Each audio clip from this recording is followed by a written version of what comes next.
the foam footwear comparison. The Yeezy Foam Runner and the Salehe Bembury Pollex Clog Crocs. Which is more comfortable, and which is better for wide foot people, and which is more worth the £80 retail price tag? Let's talk about it. Out of the two, I do find the Salehe Bembury Crocs the more comfortable, and here's why. The best way I can describe the comparison between the two would be that both foam footwear offer a soft yet squishable impact protection underfoot. Neither are rock solid, and they both aren't too firm or stiff. They both do give an enjoyable spring to your step as you apply pressure when you're walking. But if I had to nitpick between the two, I will say that the Salehe Bembury Pollex Clog Crocs do make you feel that just bit more separated from the ground. And that's easily noticeable with the extra amount of foam that it has for the midsole. And I, just like many other people, prefer that feeling of not being able to feel the ground under your foot as you walk, and to have as much shock absorption as possible when we're walking. Now, that's not to say that the Yeezy Foam Runner feels flat and extremely close to the ground, as that's just not the case by any means. It's just that the Salehe Bembury Croc has a much thicker midsole of the EVA foam, as well as the rubber accents that it has on the outsole. So it is close, to be quite honest with you. As whilst you could say the addition of algae with the EVA foam mixture should make the Yeezy Foam Runner a lot more softer underfoot, overall I just didn't really notice it that much, to be quite honest. There wasn't a noticeable difference that I found, and that's a little bit surprising because that was one of its main marketing features for the shoe, as it just didn't feel any much different to a purely EVA foam based shoe. So for myself, I will put the Salehe Bembury Pollex Clogs Crocs as the more comfortable of the two.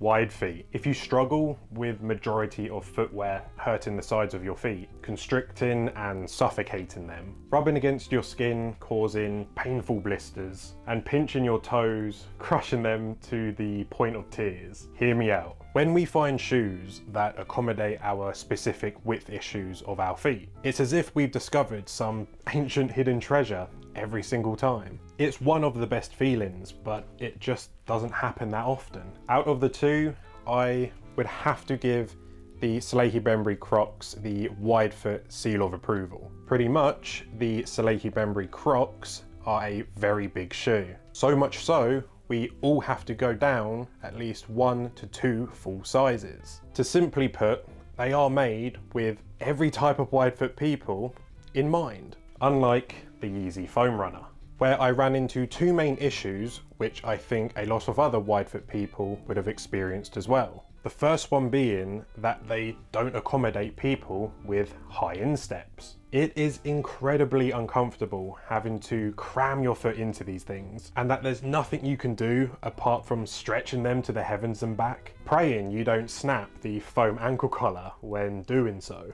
And on top of that, with the second issue that I found, they really don't accommodate for people with wide forefoots. For myself, they crushed the top knuckle of my pinky toe on both feet so badly to the point that I had to completely stop wearing them. And again, that's quite sad because not only do you spend a lot of money on them, but like I said earlier, they are genuinely comfortable underfoot. I really wanted to give them a chance to see if the materials could stretch and mold to my foot. But the construction of the Yeezy Foam Runner, especially in the toe box, made that practically impossible to do so. So I could never get past that pain and be able to break them in.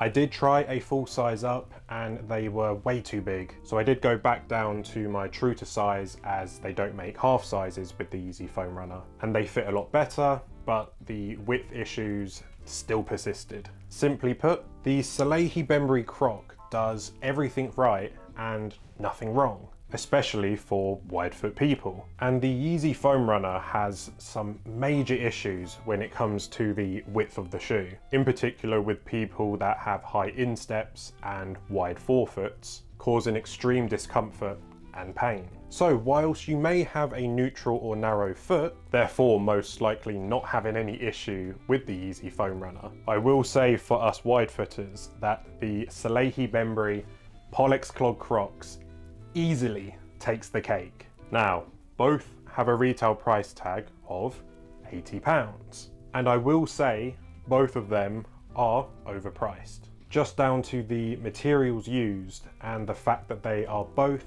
a singular injection mold of EVA foam. However, the Salehe Bembury Crocs do have these rubber pods on the outsole, as well as the nylon removable strap at the heel for a more comfortable and adjustable lockdown. So because of that, I will price these fairly at around £70. And for the Yeezy Foam Runner having no extra parts to it, and again just being a singular injection mold of EVA foam and algae, I would fairly price these at closer to £50. So out of the two, I would say that the Salehe Bembury Pollex Clog Crocs are more so worth the £80 retail price tag out of the two, but both should still cost less without a doubt.